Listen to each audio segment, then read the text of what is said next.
wabarakatuh. Halo teman-teman semuanya, perkenalkan nama saya Gendis Mulyani Fitri dengan NIM 25112111036. Saya berasal dari Prodi Ilmu Kesehatan Masyarakat Universitas Andalas.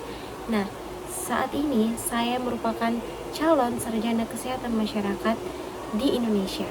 Nah, jadi pada kesempatan kali ini saya akan memaparkan tentang musuh tersembunyi pembangunan Indonesia, yaitu kekurangan gizi. Dan juga saya akan memaparkan secara rinci tentang kontribusi nyata seorang sarjana kesehatan masyarakat untuk keberlanjutan Indonesia. Nah, ketika kita bicara soal gizi, kita tidak hanya berbicara tentang soal kekurangan kalori, namun kita juga berbicara tentang isu yang sangat penting, sangat krusial pada saat ini, yaitu adalah stunting. Nah, stunting ini adalah bukti bahwa kita itu gagal dalam menjaga gizi. Nah, sehingga bisa menjadi gizi kronis dan akhirnya menjadi stunting.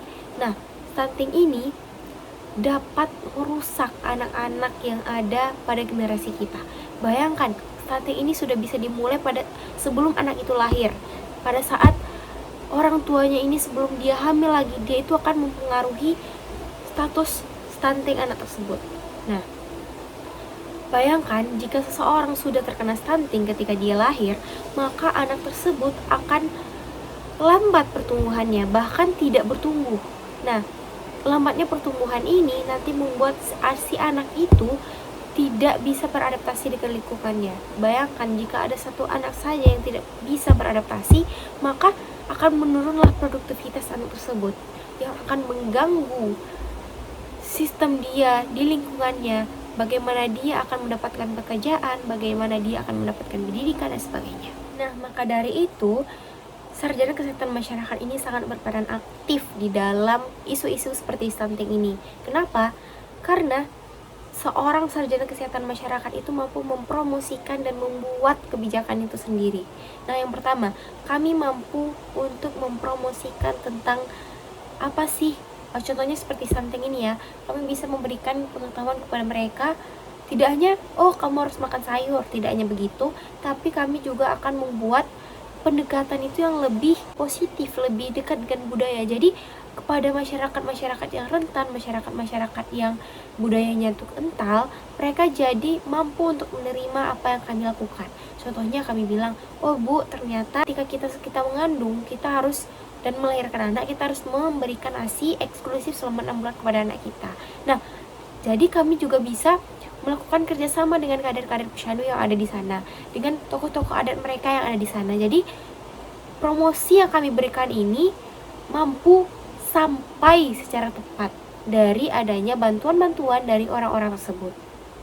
Nah, selanjutnya yang kedua, kami bisa melakukan analisis kebijakan. Nah, jadi kami bisa, dari kasus ini apa sih yang harus kami lakukan? Apa sih faktor yang membuat ada terjadinya kasus ini? Apakah karena sanitasi di wilayah ini buruk, atau karena pengalokasian dana dari pemerintahnya buruk, dan lain sebagainya yang membuat suatu daerah itu kekurangan gizi dan akhirnya berakhir stunting.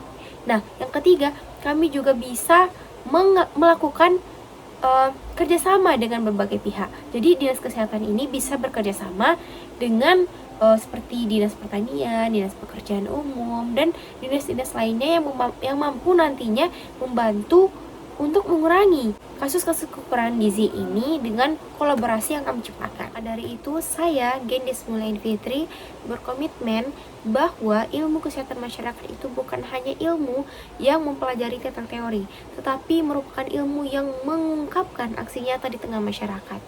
Nah, maka dari itu, saya siap untuk mendukung generasi emas pada tahun 2045 yang tidak kurang gizi, tapi merupakan generasi yang gizinya baik, yang otaknya cerdas, dan mampu untuk memperjuangkan hak-hak kita di masa mendatang.